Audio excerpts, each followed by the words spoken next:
सोचो एक लड़की जिसे बचपन से ही इनकॉम्पिटेंट यानी बेकार समझा गया। अपनी ही फैमिली ने यूज इग्नोर किया, उसकी कोई वैल्यू नहीं समझी। लेकिन एक दिन अचानक उसकी जिंदगी कंप्लीटली चेंज हो जाती है जब उसकी शादी एक ऐसे इंसान से कर दी जाती है जिसका नाम सुनते ही लोग डर जाते हैं। आर्चड्यूक आइसबर्ग, एक वॉर हीरो जिसका रेप्यूटेशन बहुत ही रदरलेस है।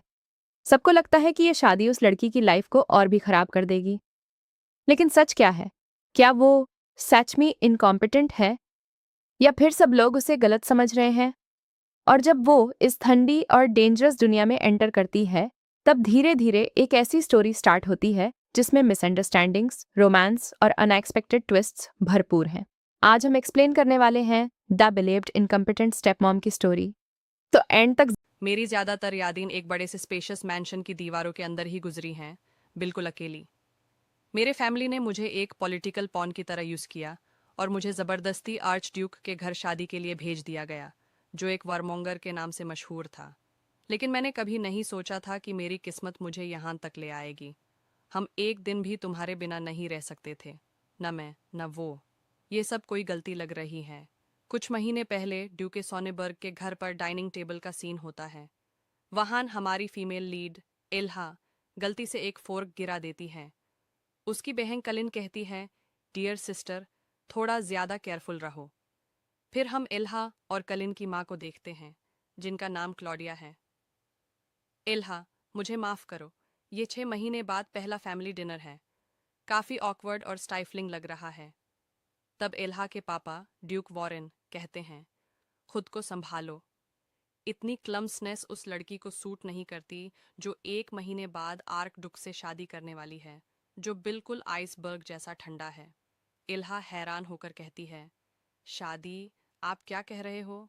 आर्चड्यूक आइसबर्ग, अगर मुझे सही याद है, वो कभी एक हीरोइक फिगर था जिसने सर्विल एम्पायर और विनिगोरिया किंगडम के बीच चल रही लंबी वॉर को खत्म करने में मदद की थी। लेकिन मैंने ये भी सुना है कि उसने बैटलफील्ड पर फ्रेंड हो या फॉ, सबको बिना फर्क किए आइस स्टैच्यूज में फ्रीज कर दिया था। इसी वजह से अब उसे वॉरमॉन्गर के नाम से भी जाना जाता है।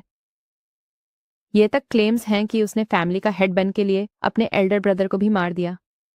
उसके बारे में बहुत सारी रूमर्स घूम रही हैं और हर एक रूमर पिछले से ज्यादा डिस्टर्बिंग है। क्या मुझे ऐसे डरावने इंसान से शादी करनी पड़ेगी? उसके डैड के डिसीजन पर कोई डिस्कशन नहीं है। ये सब हिज मैजेस्टी के ऑन ऑर्डर से डिसाइड हुआ है। एक आर्चड्यूची का हेड हमेशा बैचलर बनकर नहीं रह सकता। तुम्हें उसकी पार्टनर के लिए चूज किया गया है क्योंकि तुम्हारी एज और स्टेटस सूटेबल है। मैंने तुम्हें नहीं बताया था? तुम्हें पता नहीं था? अच्छा, अब तुम्हें पता चल गया। मैक श्योर तुम इसके लिए प्रिपेयर्ड हो। फादर, प्लीज एक मोमेंट वेट कीजिए। अगर ऐसा ही है तो मैं रिस्पॉन्सिबिलिटी लूंगा और प्रिपरेशंस को खुद ओवरसी करूंगा। मैं तुम पर भरोसा कर रहा हूं। अब ये कन्वर्सेशन खत्म हो चुकी है डियर फादर। लेकिन चलिए मेरी आने वाली बर्थडे पार्टी के बारे में बात करते हैं। मुझे यकीन है कि कलीनी की पार्टी मेरी शादी से भी ज्यादा इंपॉर्टेंट इश्यू है। नहीं, बात उससे भी ज्यादा है। उन लोगों के लिए कोई ऐसा इंसान जिसका सिर्फ होना ही अजीब लगता हो। हमेशा से ऐसा ही रहा है। फिर हमें पस्ट का एक सीन दिखाई देता है जहां इल्शा अपने बेड पर है। क्या हो रहा है? फिर वो गेट तक चल कर जाती है और देखती है कि सर्वेंट्स इधर उधर जा रहे हैं। इल्शा एक मेड से पूछती है, आज कोई स्पेशल ओकेजन है क्या? मेड जवाब देती है, हाँ ऑफ कोर्स, आज लेडी कलिनी की बर्थडे पार्टी का दिन है। ओह, लेडी इल्शा आप भी अटेंड करेंगी ना? मैं ठीक महसूस नहीं कर रही हूँ, इसलिए मुझे मना करना पड़ेगा। फिर इल्शा वापस बेड पर चली जाती है और कुछ मैड की गॉसिप सुनाई देती है। तुम्हें पता है ना, दोनों यंग लेडीज अलग अलग मदर्स से पैदा हुई थी। अब जब तुमने बात की है, क्या आज लेडी इल्शा का भी बर्थडे नहीं है? लेडी इल्शा के लिए कभी बर्थडे पार्टी ऑर्गेनाइज नहीं की गई क्योंकि उनका बर्थडे उसी दिन आता है जिस दिन इस घर की पिछली लेडी की डेथ हो गई थी। मेरी मदर मेरी बर्थ के टाइम ही गुजार गई थी। मेरे फादर की सेकंड वाइफ क्लॉडिया मेरी स्टेप मदर है। उनकी शादी के बाद 1 साल भी प्रॉपरली नहीं हुआ था कि मेरी हाफ सिस्टर कैलिन पैदा हो गई।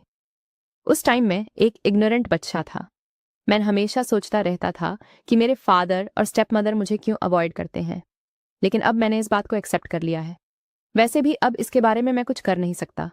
डियर सिस्टर कैंडिस, अब जब मेरी पार्टी के सारे डिटेल्स सॉर्ट हो चुके हैं तो एक फाइनल प्रॉब्लम रह गई है। मेरी डियर सिस्टर, मुझे डाउट है कि क्या वह सच में आर्च ड्यूक की वाइफ जैसे इंपॉर्टेंट रोल के लिए फिट है। वो टू प्रॉपरली मैजिक भी यूज नहीं कर पाती। सच कहूं तो एल्सा मैजिक और एटिकेट दोनों में ही काफी वीक है। ये काफी वरिंग बात है। हम बस यही होप कर सकते हैं कि वह आर्च ड्यूक के सामने हमारी फैमिली को शेम न कर दे। अगर ऐसा हुआ तो फिर हम कैलिन को आर्चड्यूची भेज सकते हैं। कैलिन, मैं कंट्री साइड में रहना नहीं चाहती। हिज मदर, ऑफ कोर्स हम ऐसा नहीं कर सकते। कोई भी चांस नहीं है कि हम अपनी प्रेशियस कलिन को उस गांव के बर्बेरियन को दे दें। हमारी प्रेशियस कलिन? हाँ, ओह, ये बात मुझे याद दिला रही है। मेरे डियर फादर, क्या आपने सुना? मेरी डियर सिस्टर को यहाँ सब लोग प्यार से टोनेबर्ग फैमिली के नेक का एल्बर्ट्रॉस बुलाते हैं। इस रेट से तो मुझे भी उसकी वजह से एक लाफिंग स्टॉक बनना पड़ेगा। एल्शा, मेरी वजह से? हिज मदर, ये सच है कि ये सिर्फ एल्शा का प्रॉब्लम नहीं है। ये मैटर पूरी टोन्नेबर्ग फैमिली से रिलेटेड है। Duke, indeed. एल्शा, मैं अब और बर्दाश्त नहीं कर सकती। एल्शा, तुम्हारा ये एटीट्यूड बिल्कुल अनएक्सेप्टेबल है। एल्शा, मुझे लगता है आप सही कह रहे हो। अगर मैं आर्च ड्यूक के हाउस में इसी एटीट्यूड के साथ शादी करूंगी तो ये सिर्फ हमारी फैमिली के लिए नहीं बल्कि पूरे किंगडम के लिए डिस्ग्रेस होगा, है ना? ओह, लेकिन क्या आप भूल गए कि मैं ऐसी क्यों बन गई? बिल्कुल सही। आपने मेरे सारे प्राइवेट ट्यूटर्स हटा दिए और उन्हें अपनी प्रेशियस लेडी कैलिन को दे दिया। एल्शा, मेरे मैरिज का डिसीजन लेना बिना मुझे कुछ बताए। बस एक और तरीका है डीरेस्ट कैलिन को प्रोटेक्ट करने का, बिना हिज मैजेस्टी के सामने अपनी इज्जत खोए। मैं कभी भी आपके लिए एक कन्वीनियंट टूल से ज्यादा कुछ नहीं थी। मदर, तुम्हारी हिम्मत कैसे हुई अपने फादर को इंसल्ट करने की? एल्शा, इंसल्ट? ऐसा सोचना भी मत। मैं बस वैसे ही फैक्ट्स बता रही हूं जैसे वो हैं, बिना किसी ऑफेंस के। वैसे भी मुझे सच में फर्क नहीं पड़ता कि आप इतने टाइम से मेरा यूज करते आए हो। बस एक ही बात है जो मैं कहना चाहती हूँ। अगर आप हर स्टेप पर मुझे हिंडर करते रहोगे तो फिर कभी कभी अगर आपको अपनी ही मेडिसिन का टेस्ट मिल जाए तो कंप्लेन मत करना। मैं तो आपकी असिस्टेंस का वेट कर रही हूँ परफेक्ट वेडिंग प्रिपेयर करने में, जो एक मंथ बाद होने वाली है। एल्शा, परफेक्ट। ये कहना तो मैं चाहूंगी लेकिन सच में ये ट्रुथ से काफी दूर है। लेकिन कम से कम अरेंजमेंट्स टाइम पर हो गए। मार्सी, प्लीज मैट्रो, मेन दिल से अप्रिशिएट करती हूँ सब कुछ जो तुमने अब तक मेरे लिए किया है। बस थोड़ा सा और मेरे साथ बेयर कर लो। माई लेडी, आई सपोज अब टाइम आ गया है फेयरवेल बोलने का। उसने इतने टाइम तक मेरी अच्छी सर्विस की है, इसलिए मुझे बहुत बुरा लग रहा है कि मैं अपनी कुछ ही बैलेंसिंग्स भी साथ नहीं ला पा रहा हूँ जो मैंने उसके पास ट्रस्ट करके रखी थी। मैं उस वोमेंजर के साथ रह भी नहीं सकता। बस उसके बारे में सोच कर ही मुझे बहुत एंग्जाइटी होने लगती है। लेकिन कम से कम एक अच्छी बात है, मैं फाइनली उस घर से बाहर आ गया हूँ। और शायद, बस शायद, मैं आर्चडुक के साथ एक अच्छा रिलेशनशिप बना पाऊंगा। फिर हम फाइनली मैंशन तक पहुंच गए और वहां एक बटर खड़ा था। योर ग्रेस, मुझे उम्मीद है आपकी जर्नी अनइवेंटफुल रही होगी। मैंने उसके बारे में काफ़ी स्टोरीज सुनी हैं, लेकिन यहाँ सच में बहुत ज़्यादा स्नो है, तो आज से ये मेरा नया होम है। मैं हिज एक्सेलेंसी को कहाँ फाइंड कर सकता हूँ? मैंने बटर से पूछा। बटर बोला, उसके बारे में। तभी मैंने उसके पीछे 2 बच्चे देखे।